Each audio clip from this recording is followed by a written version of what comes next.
When it comes to running power under your sink for the point of use water heater, it's pretty straightforward if you have access to the wall. Here's a very quick run through of me adding the wire down the wall to under my sink and putting an outlet onto it after I remove the bathroom mirror.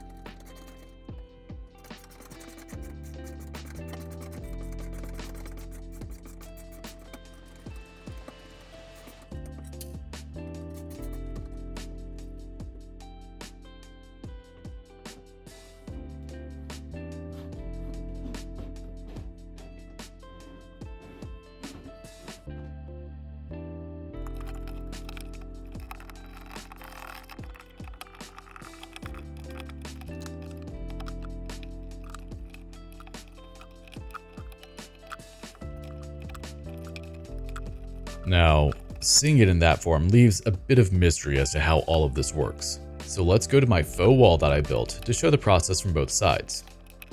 Obviously with this wall, there's no actual power. When adding an electrical outlet in your house, you'll want to make sure that there is no power running to the electrical outlet before you begin removing it. This is commonly done via a breaker, or if it's in a bathroom, via a GFCI outlet that you can trip to cut power to all bathroom outlets. If the tester beeps, that means there's power. If it no longer beeps, it means no more power and should be safe to work on. When it comes to adding an outlet, the first thing we need to do is get access to the outlet we'll be tying into. Remove the 2 screws holding the plate onto the outlet, then remove the 2 Phillips head screws holding the outlet in place.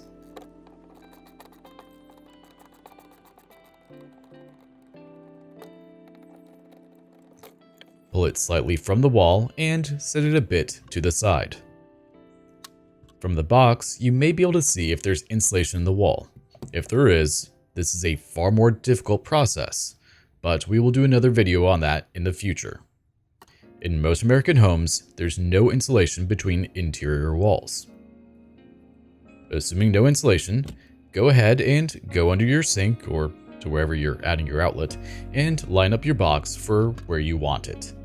In my scenario, I'm staying within the same stud bay as I was moving an outlet directly under my previous outlet. Use a level to make sure your box stays level and mark it out before cutting it with your drywall saw. If you don't know what's behind your wall, try only to use the first inch or so of the knife, as you don't want to risk hitting any pipes or wires.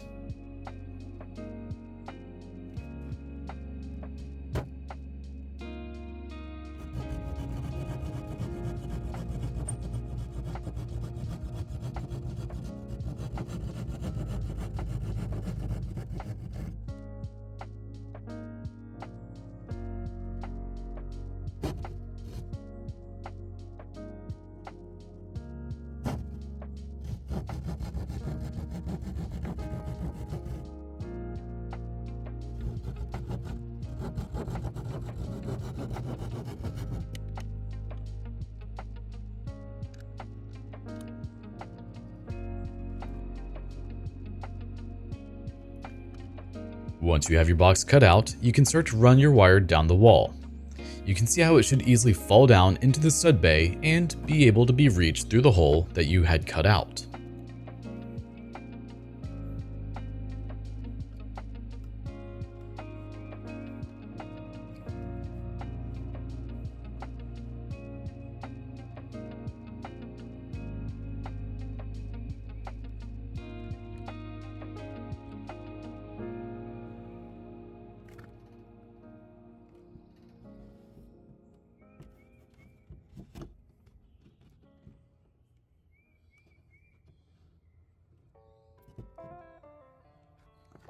Once you have your wire, go ahead and lift up one of the retaining tabs in your box and feed the wire through.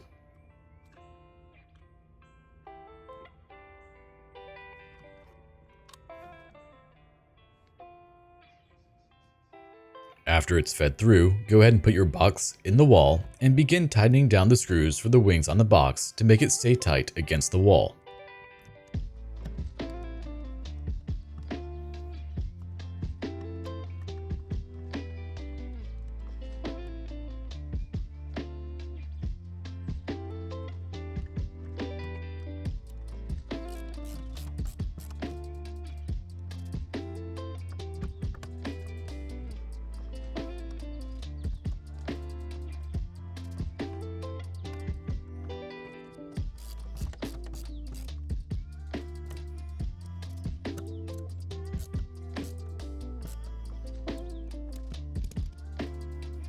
Now that we have our wire ran, it's time to strip the wire and prepare it for putting it onto the outlet.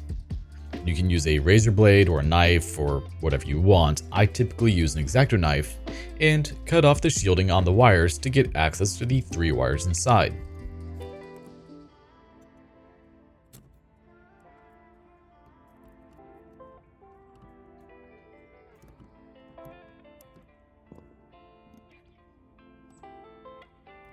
The black is your hot wire, the white is your neutral, and the bare copper is your ground. Strip about an inch off of the black and white wires, and then fold them over using your pliers so that they will fit over the terminals on your outlet.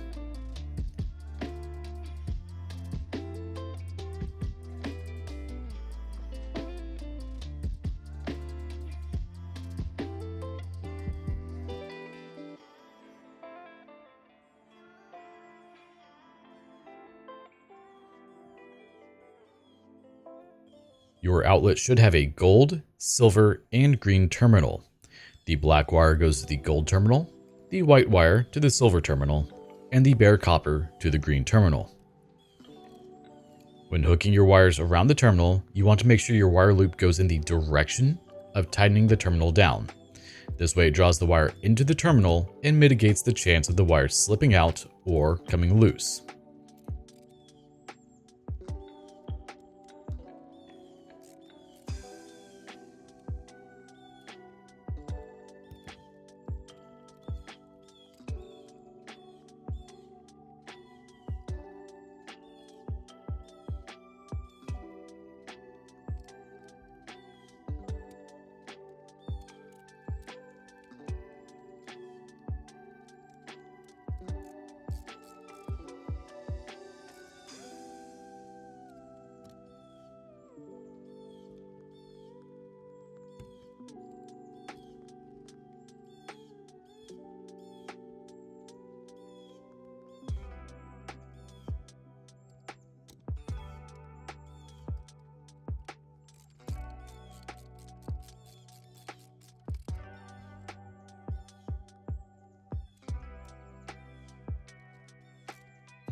After you have your wires attached, make sure to go tighten down the remaining screws so they're not sticking out to the side and become a risk for shorting out or sparking against other items in the box.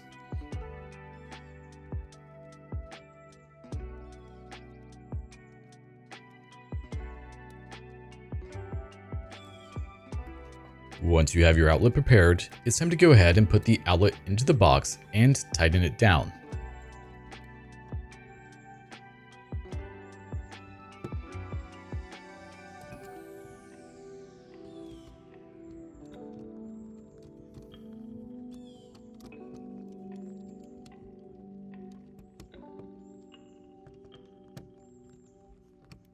If you decide to use an impact driver or drill, be careful, as these screws are always incredibly soft and can easily strip out.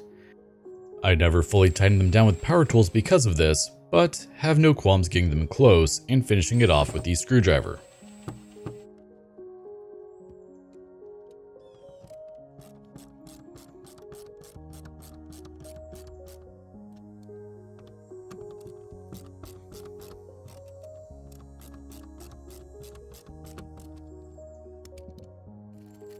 After the outlet is tightened down, go ahead and add your outlet cover.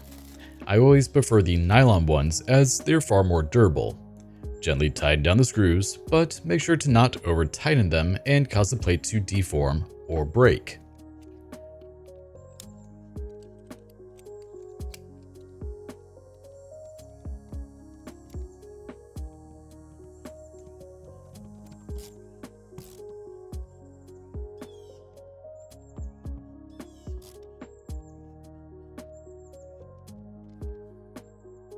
Time for the longest clip in this whole video, adding your wire to your existing outlet. This is fairly simple and is very similar to what we just did. Strip your black and white wires about an inch and fold them over, but leave the bare copper wire straight.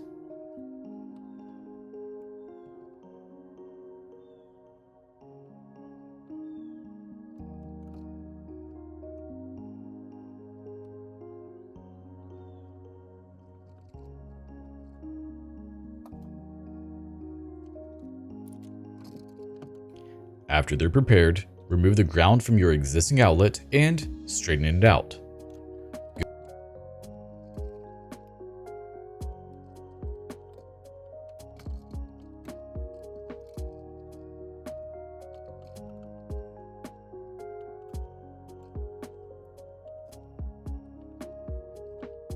Go ahead and grab around 6 inches of bare copper wire and twist it in with the other 2 wires. I apologize for the terrible angle here. I didn't realize I was right in front of the view for it, but all you're doing is twisting the 3 copper wires together, then cutting off any excess twisted wire and adding a wire nut to it.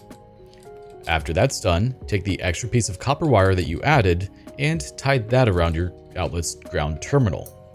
The reason you're doing this is so you don't have multiple wires wrapped around a single terminal lug, which is not allowed.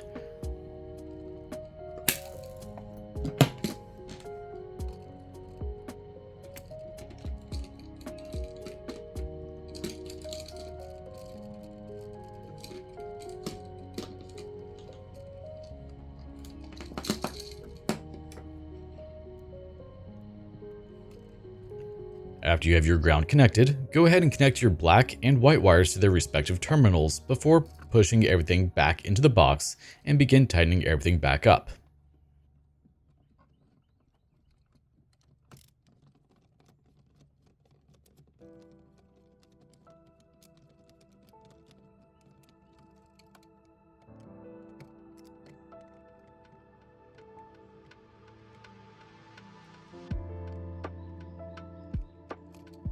While everything is being sealed up again, let's go with our normal shilling.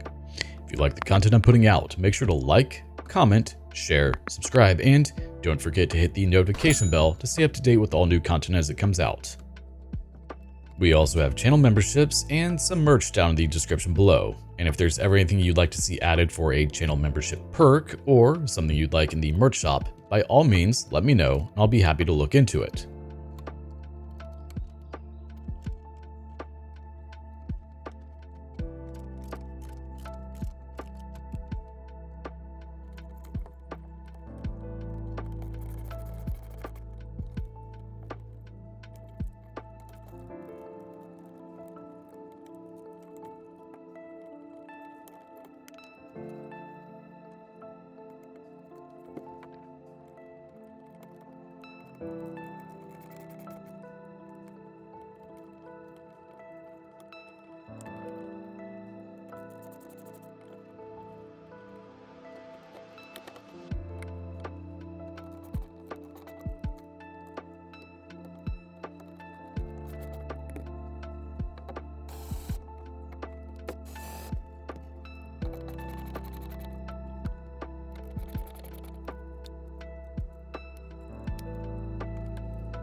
And that's all for when it comes to adding an outlet to the same stud bay.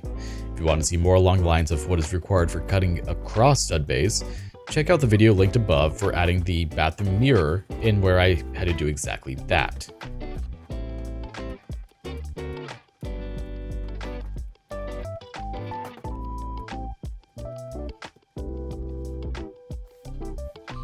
With everything done and the mirror back on, I'm just going to go ahead and clean it off to get rid of the fingerprints I just put all over it. But that's all for today's video. I hope you found it helpful. Thank you so much for tuning in and have a wonderful day. Bye-bye.